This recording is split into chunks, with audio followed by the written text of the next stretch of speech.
شروع اللہ کا نام لے کر جو بڑا مہربان نہایت رحم والا ہے۔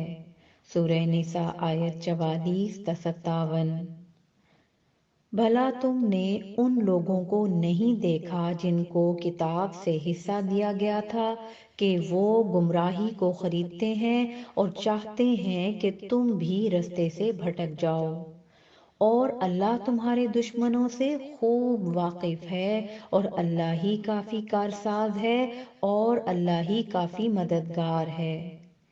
اور یہ جو یہودی ہیں ان میں کچھ لوگ ایسے بھی ہیں کہ کتاب اللہ کے کلمات کو ان کے مقامات سے ہٹا دیتے ہیں اور کہتے ہیں کہ ہم نے سن لیا اور نہیں مانا، اور کہتے ہیں سنو نہ سنوائے جاؤ، اور زبان کو مروڑ کر اور دین میں تان کی راہ سے تم سے گفتگو کے وقت رائنا کہتے ہیں۔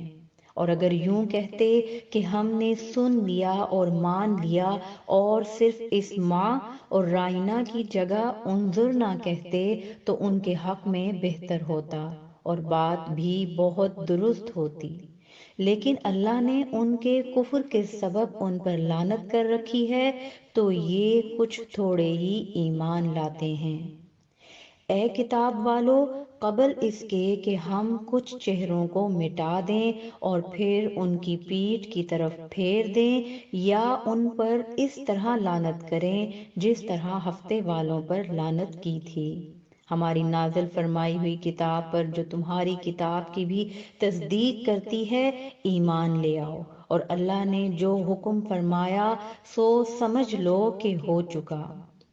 اللہ اس گناہ کو نہیں بخشے گا کہ کسی کو اس کا شریک بنایا جائے، اور اس کے سوا اور گناہ جس کو چاہے معاف کر دے، اور جس نے اللہ کا شریک مقرر کیا اس نے بڑا بہتان باندھا۔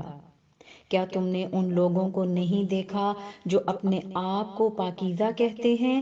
نہیں، بلکہ اللہ ہی جس کو چاہتا ہے پاکیزہ کرتا ہے، اور ان پر دھاگے برابر بھی ظلم نہیں ہوگا۔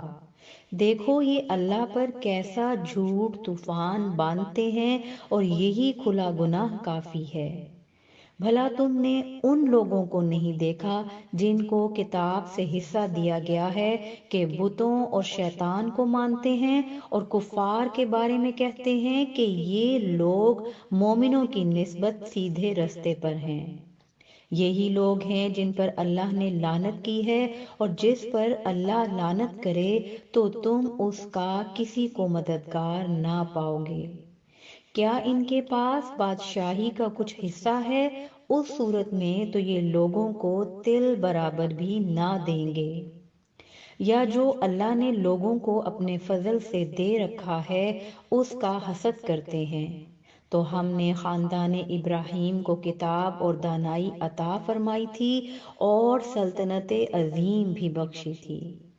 پھر لوگوں میں سے کسی نے تو اس کتاب کو مانا اور کوئی اس سے رکا رہا، تو ان نہ ماننے والوں کے لیے دوزخ کی جلتی ہوئی آگ کافی ہے۔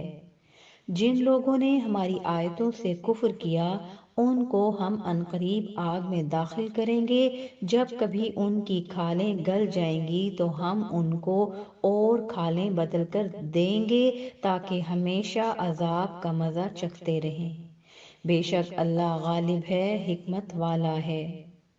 اور جو لوگ ایمان لائے اور عمل نیک کرتے رہے ان کو ہم بہشتوں میں داخل کریں گے جن کے نیچے نہریں بہہ رہی ہیں، وہ ان میں ہمیشہ ہمیشہ رہیں گے، وہاں ان کے لیے پاک بیبیاں ہیں اور ان کو ہم گھنے سائے میں داخل کریں گے۔